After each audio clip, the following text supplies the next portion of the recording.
नमस्कार दर्शक बंधु शुभ संध्या आमे नहीं आसु देश विदेश राज्य 20 गुरुत्वपूर्ण खबर खबरटी भल लगे वीडियो को लाइक करने सहित चैनल न सब्सक्राइब करी आपण जिलार ना लिखिदेवे जहाँफल प्रत्येक दिन आपण जिलार खबर किसी ना कि अपडेट पाइपर तेज कौन रही आज संध्यार खबर चलता नजर पकाइबा। आज महाप्रभु श्रीजीव सुनावेश मोहन मोहन सुनारे सजित हेबे महाप्रभु लगी हेब 138 प्रकार सुना अलंकार अपराह 5टारू दारू ब्रह्मकर सुना नीति आरंभ होई राति 11टा पर्यंत चलिबो लक्षाधिक लोकंकर संध्या बेलू भिड़ जमीची तेबे आड़प मंडपर लीला खेला सारी बाहुड़ी थिले महाप्रभु भाई भौणी धरी रत्नवेदी अभिमुखे फेरी आछिसंती दारू दियो सिंहद्वार लागिछि 3 रथ चलित वर्ष प्रबल अति प्रबल भक्तों भिड़ लागिछि एने कहते सरकार किभली श्रृंखलित दर्शन हेब से नहीं कि व्यापक व्यवस्था आज आरंभ हो प्रबल वर्षा 8 तारिख जाए चलो वर्षा तेबे कहुच्छी राज्य में 48 घंटा भितर प्रबल अति प्रबल वर्षा हेब सुंदरगढ़ झारसुगुड़ा संबलपुर देवगढ़ 8 तारिख जाए वर्षा लगी रही 2-3 दिन जाए किछि पाखापाखि काँ भाँ वर्षा हेब नाही किंतु कहुच्छे 48 घंटा भितर यही सब जिला को रेड वार्निंग जारी करा जायछि। झारसुगुड़ा संबलपुर देवगढ़ बरगढ़ सोनपुर अनुगुल ढेंकानाल नवरंगपुर कोरापुट रायगड़ा ए सब जिला को रेड वार्निंग करने सहित समुद्र कूल को न जावाई कहुଯାଇଛି तलिया अंचल को सतर्क रहा कहुଯାଇଛି। सस्ता है खाइबा तेल भारतीय बजार खाद्यर तेलर मूल्य एक बड़ रिहाती देखा जायछि।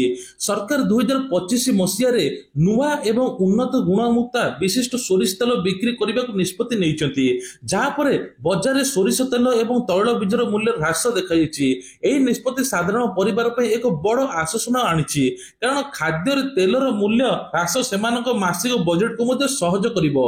सबुठारु बड़ कथा सरकार एही पदक्षेप देश में सोरिष तेलर उपलब्धता वृद्धि करने सहित मूल्य को नियंत्रण रखा सहायक हेबो।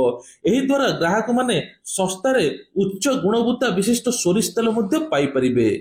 9 श्रमिक आंदोलन 17 दफा दाबी नहीं रास्ता को ओह्लाइबे श्रमिक तेबे कहुच्छी राज्य श्रमिक संगठन पक्षर सूचना दी संगठन गुड़िक अभियोग कर मोदी शासन 11 वर्ष मध्य श्रमजीवी दुर्दशा बढ़ी बेकारी दुरवस्था असमानता आकाश छुआ होबार लगी मजूर परिमाण कमिबार लगी श्रमिकों अधिकार सामाजिक सुरक्षा नष्ट होबार लगी बिना कौन अधिकार श्रमिक माने श्रेणी गृह भाग्य संपूर्ण अंधकारमय हो तेज संगठन नेता कहते 9 तारिख दिन श्रमिक एथर आंदोलन पीसीसी सभापति भक्त चरण दास प्रेस विबृत्ति जरिए बंद डाकर को राज्य कांग्रेस समर्थन जणाइबो सूचना एपटे जुलाई 8 राज्य बीजेपी को मिलजिबो नुआ मंगुवाला राज्य सभापति और राष्ट्र परिषद सदस्य निर्वाचन पाई कि राज्य निर्वाचन अधिकारी सांसद प्रताप चंद्र षडंगी दस्तखत विज्ञप्ति जारी हेबो।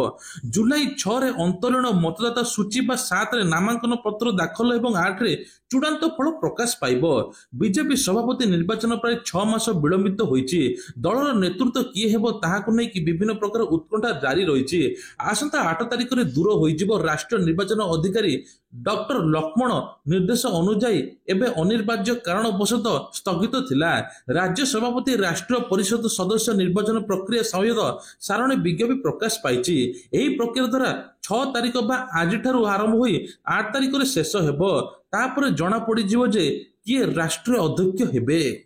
तीर्थयात्री सरकार बड़ घोषणा एपटे अमरनाथ रे 36 जन आहत होइचंती। किछि दिन पूर्व भूस्खलन पाखापाखि 8 जनकर मृत्यु होइतिला। सरकार एपटे कहते वर्षा लागिबा फलरु माटी अतड़ा खसिबा भूस्खलन भलिया परिस्थिति सृष्टि होछि। केदारनाथ बद्रीधाम अमरनाथ एमि सब जगह को जिबा बहुत विपद मुख तबे कहउछि वर्षा दिन रे खास करके आपण किछि दिन अपेक्षा करंतु वर्षा परिस्थिति कमिले जिलापाल मान निर्देश नेबे केउठी केउ समय बाहरिबा उचित से नेकी मध्य सरकार एपटे कहचंती। आसंता काली मुख्यमंत्री जन अभियोग शुणाणी लोकों अभियोग शुणिबे मुख्यमंत्री। 30 तारिख दिन मुख्यमंत्री को साक्षात करी अभियोग दाखल पई जे माने पूर्व पंजीकरण करथिले सेमाने शुणाणी केवल सेमानकर उद्दिष्ट सेमानकर पूर्ण पंजीकरण करिबार आवश्यकता नाही। सूचना अनुसार जून 30 तारिख पूर्व पंजीकरण करथिबा आवेदनकारी सेमानकर प्राप्ति स्वीकार पत्र व्यक्तिगत परिचय पत्र तथा आवेदन पत्र निर्धारित यूनिट 2 अशोकनगर भुवनेश्वर स्थित सरकारी प्राथमिक विद्यालय जन शुणाणी उपस्थित रहिबे। साधारण प्रश्न साधारण अभियोग विभाग पक्षरु सूचना दिया जायछि।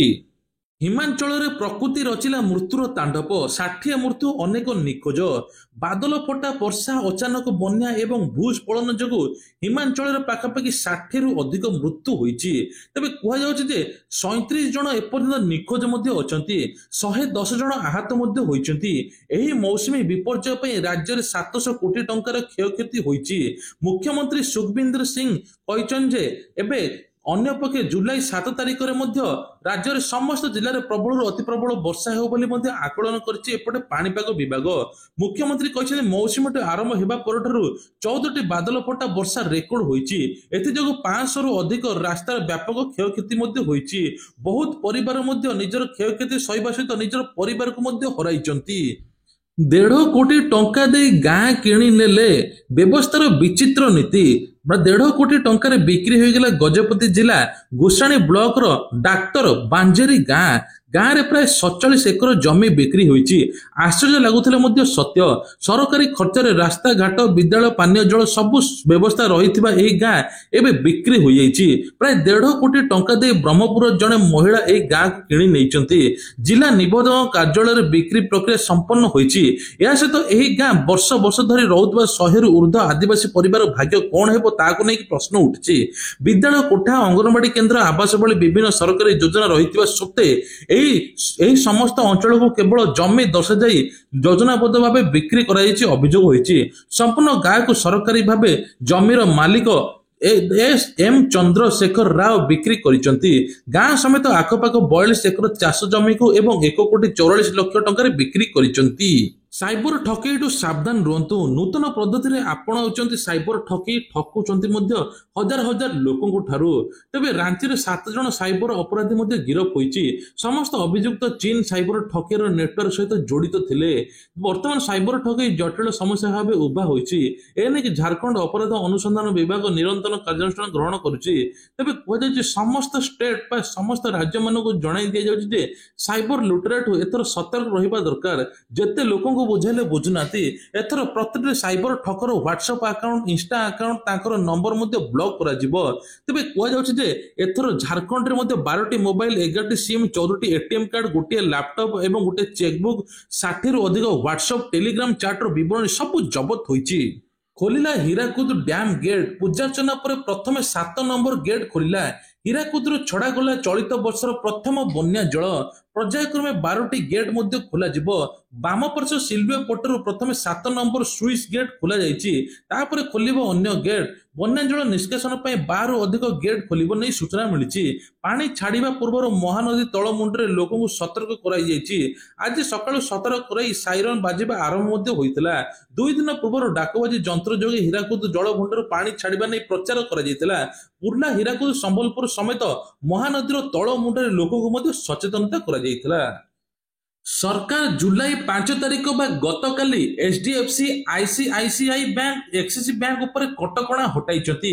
ଜୁନ 21ରେ ଲାଗିଥିଲା ଓଡ଼ିଶା ଅର୍ଥ ବିଭାଗ କଟକଣା, ଯାହାକି ଏମାନେ ସରକାରୀ ଯୋଜନା ଯେମିତିକି ପିଏମଓୱାଇ, ମିଶନ ଶକ୍ତି ବିଭିନ୍ନ ପ୍ରକାର ଖରାପ ପ୍ରଦର୍ଶନ କରୁଥିଲେ। ଲୋକଙ୍କୁ ଋଣ ମଧ୍ୟ ଦେଇ ପାରୁନଥିଲେ, ଗରିବ ସହାୟକ ଯୋଜନା ମଧ୍ୟ କରିପାରୁନଥିଲେ। ତେଣୁ କୁହାଯାଉଛି ସରକାର ଏ ଉପରେ ଓଡ଼ିଶା ଅର୍ଥ ବିଭାଗ ଉପରେ କଟକଣା ମଧ୍ୟ ଲଗାଇଥିଲେ। ଏବେ ତାକୁ ହଟାଇ ଦିଆଯାଇଛି। ଅର୍ଥ ବିଭାଗ ପୂର୍ବ ନିଷ୍ପତ୍ତି ପ୍ରତ୍ୟାହାର କରିଛି। ଏହି 3ଟି ବ୍ୟାଙ୍କ ପୁନର୍ବାର ରାଜ୍ୟ ସରକାରୀ ପ୍ୟାନେଲରେ ଅନୁମୋଦିତ ହେଲା। ତେବେ ଏହି ବ୍ୟାଙ୍କ ମାନେ ରାଜ୍ୟ ସରକାର ବିଭାଗ, ବିଶ୍ୱବିଦ୍ୟାଳୟ ସମାଜ ଏବଂ ପିଏସୟୁ ର ସେଭିଂ, କରେଣ୍ଟ ଏବଂ ଅନ୍ୟାନ୍ୟ ଆକାଉଣ୍ଟ ଚଳାଇ ପାରିବେ। ଏହା ବ୍ୟାଙ୍କ ଏବଂ ସରକାରୀ ବିଭାଗରେ ଭଲ ନୈତିକ ସମ୍ପର୍କରେ ଭାଙ୍ଗିଥିଲା। ସରକାରଙ୍କ ସହିତ ବୈଠକ ପରେ ଏମାନେ ପୁନର୍ବାର ସରକାରୀ ଯୋଜନା, ଋଣ ଏବଂ ଗରିବ ସେବା ଯୋଜନା, ସରକାରଙ୍କର ଯେକୌଣସି ଯୋଜନା ଏମାନେ ଚଲାଇବେ, ଭଲ ପ୍ରଦର୍ଶନ କରିବେ ବୋଲି କୁହାଯାଉଛି। 2047 ସୁଦ୍ଧା $32 ଟ୍ରିଲିୟନ ଅର୍ଥନୀତିରେ ପରିଣତ ହେବ ଭାରତ। ଦିନକୁ ଦିନ ଭାରତର ଅର୍ଥନୀତି ଆଗକୁ ବଢିବାରେ ଲାଗିଛି। ତେବେ କୁହାଯାଉଛି ଯେ ଭାରତ ବିଶ୍ୱର 5ମ ବୃହତ ଅର୍ଥନୀତି ଭାବରେ ସ୍ଥାନିତ କରିଥିବା ବେଳେ 2028 ସୁଦ୍ଧା 3ୟ ବୃହତ ଅର୍ଥନୀତିରେ ପରିଣତ ହେବ ବୋଲି କୁହାଯାଇଛି। ଏପଟେ ମଧ୍ୟ ବର୍ତ୍ତମାନ ବିଶ୍ୱ ସ୍ତରରେ ଦ୍ରୁତତମ ଅଭିବୃଦ୍ଧିଶୀଳ ଅର୍ଥନୀତିରୁ ଅନ୍ୟତମ। ତେବେ କୁହାଯାଉଛି ପ୍ରଯୁକ୍ତି ବିଦ୍ୟା, କୃତ୍ରିମ ବୁଦ୍ଧିମତ୍ତା ତଥା ଅନ୍ୟାନ୍ୟ କ୍ଷେତ୍ରରେ ନେତୃତ୍ୱ ହେଉଛି ସେ କହିଛନ୍ତି। ପୂର୍ବ ବଜେଟରେ ସରକାର ବିମେଟେକ୍ ଇକ୍ ବା ସିଷ୍ଟମ ବିକଶିତ କରିବା ପାଇଁ 10,000 କୋଟି ଟଙ୍କାର ବ୍ୟୟ ବରାଦ କରିଥିଲେ। ନବସୃଜନ ପ୍ରଯୁକ୍ତି ବିଦ୍ୟାକୁ ପ୍ରୋତ୍ସାହିତ କରିବା ପାଇଁ ଅତିରିକ୍ତ 10,000 ଟଙ୍କା ମଞ୍ଜୁରୀ କରିଥିଲେ ବୋଲି ଶ୍ରୀ ଗୋଏଲ ମଧ୍ୟ କହିଛନ୍ତି। ଯାହାଫଳରେ ଭାରତ ଅର୍ଥନୀତିରେ ଆଗକୁ ସୁଦୃଢ ହେବ ଏବଂ ପ୍ରଯୁକ୍ତି ବିଦ୍ୟା ନବସୃଜନ ଅଧିକ ପ୍ରୋତ୍ସାହିତ କରିବା ପାଇଁ ଆସନ୍ତା 50 ବର୍ଷ ମଧ୍ୟରେ ଏହି ଦିଗରେ ସରକାର ବିନା ସୁଧରେ ଋଣ ପ୍ରଦାନ କରିବା ପାଇଁ ଯୋଜନା ମଧ୍ୟ ରଖିଛନ୍ତି ବୋଲି ଶିଳ୍ପ ମନ୍ତ୍ରୀ ଶ୍ରୀ ଗୋଏଲ କହିଛନ୍ତି। ଆମେରିକାର ରାଷ୍ଟ୍ରପତି ଡୋନାଲ୍ଡ ଟ୍ରମ୍ପ ଏବଂ ଶିଳ୍ପପତି ଏଲନ ମସ୍କ ଭିତରେ ନୂଆ ବିବାଦ ମୋଡ ନେଇଛି। ରାଜନୈତିକ ଦଳ ଗଠନ ନେଇ ଏଲନ ମସ୍କ ବଡ ଘୋଷଣା। ଶିଳ୍ପପତି ତଥା ଆମେରିକା ରାଷ୍ଟ୍ରପତି ଡୋନାଲ୍ଡ ଟ୍ରମ୍ପଙ୍କ ଘନିଷ୍ଠ ସହଯୋଗୀ ଥିବା ଏଲନ ମସ୍କ ଆମେରିକା ପାର୍ଟି ନାଁରେ ରାଜନୈତିକ ଦଳ ଗଠନ ନେଇ ଘୋଷଣା କରିଛନ୍ତି। ଏହା ସହିତ ଆମେରିକା ରାଷ୍ଟ୍ରପତି ଟ୍ରମ୍ପଙ୍କୁ ରାଜନୈତିକ ଭାବେ ଟକ୍କର ଦେବା ପାଇଁ ପ୍ରସ୍ତୁତ ହେଉଛନ୍ତି ମସ୍କ। ଗୋଟିଏ ପାର୍ଟି ସିଷ୍ଟମରୁ ଆମେରିକା ମୁକ୍ତି ମିଳିବ ବୋଲି କହିଛନ୍ତି ମସ୍କ। କେବଳ ଏତିକି ନୁହେଁ, ସର୍ଭେ ଅନୁଯାୟୀ ଏବେ କୁହାଯାଉଛି 2:1 ଅନୁପାତରେ ଆମେରିକୀୟ ମାନେ ନୂଆ ରାଜନୈତିକ ଦଳ ବିକଳ୍ପର ଇଚ୍ଛା ପ୍ରକାଶ କରିବା ପରେ ଏହି ଦଳ ଗଠନ ନେଇ ନିଷ୍ପତ୍ତି ନେଇଛନ୍ତି ଏଲନ ମସ୍କ। ଟେସ୍ଲା ମାଲିକ ଏଲନ ମସ୍କ ଏପରି ଘୋଷଣା କରିବା ପରେ ଆମେରିକାରେ ରାଜନୈତିକ ହଲଚଲ ବଢିଯାଇଛି। ପୁଣି ରାଜ୍ୟରେ ଦେଖାଗଲାଣି ହଇଜା ଆତଙ୍କ। ଗଞ୍ଜାମ ଜିଲ୍ଲାର ଦିଗପହଣ୍ଡି ବ୍ଲକର ମଧ୍ୟ ଦେଖିବାକୁ ମିଳିଛି ହଇଜା ଆତଙ୍କ। କୁହାଯାଉଛି ଯେ 15 ଜଣ ଏକା ସାଙ୍ଗରେ ଆକ୍ରାନ୍ତ ହୋଇଛନ୍ତି, ଜଣଙ୍କର ମଧ୍ୟ ମୃତ୍ୟୁ ହୋଇଛି। ସେପଟେ ଯାଜପୁର ପରିସ୍ଥିତି ବେହାଲ ହୋଇଥିଲା, ସରକାର ନିୟନ୍ତ୍ରଣକୁ ଆଣିଥିଲେ। ଏପଟେ ମଧ୍ୟ ଆଉ ଗୋଟେ ପରିସ୍ଥିତି ଦେଖାଗଲାଣି, ଗାଁ ଗାଁରୁ ଆମ୍ବୁଲାନ୍ସ ବୁହା ହେଉଛନ୍ତି ରୋଗୀ। ସେଥିପାଇଁ ଏସଏଚଜି ମହିଳାଙ୍କୁ ନୂଆ ଦାୟିତ୍ୱ ଦେଇଛନ୍ତି ସରକାର। ପାନୀୟ ଜଳ ଯାଞ୍ଚ କରିବେ ଏସଏଚଜି ମହିଳା। ଚଳିତ ବର୍ଷ ବେକାବୁ ହୋଇଥିଲା ଡାଇରିଆ, ଶତାଧିକ ଲୋକ ଡାଇରିଆରେ ଆକ୍ରାନ୍ତ ହୋଇଥିଲେ। ଏସଏଚଜି ମହିଳାକୁ ନୂଆ ଦାୟିତ୍ୱ ମିଳିଛି, ପାନୀୟ ଜଳ ଯାଞ୍ଚର ଦାୟିତ୍ୱ। ସେମାନଙ୍କୁ ଟ୍ରେନିଂ ସହିତ ଫିଲ୍ଡ ଟେଷ୍ଟିଂ କିଟ୍ ଦିଆଯିବ, ଠିକ ଭାବରେ ପାନୀୟ ଜଳ ପହଞ୍ଚିବ। ଅପରେସନ ପରିଚାଳନାରେ ଆଧୁନିକ ଜ୍ଞାନ କୌଶଳ ମଧ୍ୟ ପ୍ରୟୋଗ କରାଯିବ। ପରିବା ଦର ଆକାଶ ଛୁଆଁ। ରାଜ୍ୟରେ ଲଗାଣ ବର୍ଷା ଯୋଗୁଁ ଦର ବୃଦ୍ଧି ହେଉଛି। କେତେକ ସ୍ଥାନରେ ଲୋକମାନେ ପାଣି ଘରେ ରହିଥିବା ବେଳେ ଚାଷ ଜମି ଉପରେ ପାଣି ପ୍ରଭାବିତ ହେଉଛି। ଫଳରେ ବଜାରରେ ଲାଗିଛି ନିଆଁ। କୁହାଯାଉଛି 1,000 ଟଙ୍କାରେ ମଧ୍ୟ ବ୍ୟାଗ ଫୁଲ ହେଉନାହିଁ। ସବୁ ପରିବା 60ରୁ 80 ଟଙ୍କା। ଚଳିତ ବର୍ଷ ଲଗାଣ ବର୍ଷା ଯୋଗୁଁ ଏବେ ବ୍ୟାପକ କ୍ଷୟକ୍ଷତି ହୋଇଛି। ସରକାର ମଧ୍ୟ ଏପଟେ କହିଛନ୍ତି ଯେ କ୍ଷତିଗ୍ରସ୍ତ ମାନଙ୍କୁ ଅର୍ଥ ରାଶି ପ୍ରଦାନ କରିବେ। ଚାଲନ୍ତୁ ଯୋଜନା ବିଷୟରେ ଜାଣିବା। ସୁଭଦ୍ରା ଯୋଜନା ଟଙ୍କା ଆଗାମୀ ଅଗଷ୍ଟ ମାସ 9 ତାରିଖରେ ମିଳିବା ପାଇଁ ଯାଉଛି। ଯେଉଁମାନେ ପ୍ରଥମ ଦ୍ୱିତୀୟ କିସ୍ତି ପାଇନାହାନ୍ତି ସେମାନେ 3ଟି କିସ୍ତି ପାଇବେ। ଯେଉଁମାନେ ପ୍ରଥମ କିସ୍ତି ପାଇଛନ୍ତି ଦ୍ୱିତୀୟ କିସ୍ତି ପାଇନାହାନ୍ତି, ଏବେ ସେମାନେ ପ୍ରକୃତିରେ ଯୋଗ୍ୟ କି ଅଯୋଗ୍ୟ ସେ ନେଇ ଆଇଆଇଏମ୍ କଲେଜର ଷ୍ଟୁଡେଣ୍ଟ ମାନେ ଭେରିଫିକେସନ କରିବେ। ପ୍ରକୃତରେ ସେମାନେ ଯଦି ଯୋଗ୍ୟ ହୋଇଥିବେ ତାଙ୍କୁ ମିଳିବ, କିଛି ଅଯୋଗ୍ୟ ହିତାଧିକାରୀ ମାନେ ପ୍ରଥମ କିସ୍ତି ହାତେଇଥିଲେ ତାଙ୍କ ବାଦ ଦିଆଯିବ। ଏନେଇକି ଉପମୁଖ୍ୟମନ୍ତ୍ରୀ ପ୍ରଭାତୀ ପରିଡ଼ା ସୂଚନା ଦେଇଛନ୍ତି। ରାଜ୍ୟରେ ପାଖାପାଖି କୁହାଯାଉଛି ଏବେ 1 କୋଟିରୁ ଅଧିକ ମହିଳା ଉପକୃତ ହେଲେଣି। ଆଉ ତୃତୀୟ କିସ୍ତି ମଧ୍ୟ ଖୁବ ଜଲ୍ଦି ମିଳିବା ପାଇଁ ଯାଉଛି। ମୋଦି ସରକାରଙ୍କର ବଡ ଉପହାର। ଉଦ୍ୟୋଗପତି ମାନଙ୍କ ପାଇଁ ବଡ ଉପହାର ପ୍ରଦାନ କରୁଛନ୍ତି। କୁହାଯାଉଛି ଏମଏସଏମଇ ଯୋଜନା ଯୋଉ ଲୋକଙ୍କୁ 10 ଲକ୍ଷ ମିଳୁଥିଲା ତାକୁ ବଢାଇ 20 ଲକ୍ଷ କରିଛନ୍ତି, ଯାହାଫଳରେ ସେମାନେ 20 ଲକ୍ଷ ଲୋନ ମଧ୍ୟ ନେଇପାରିବେ।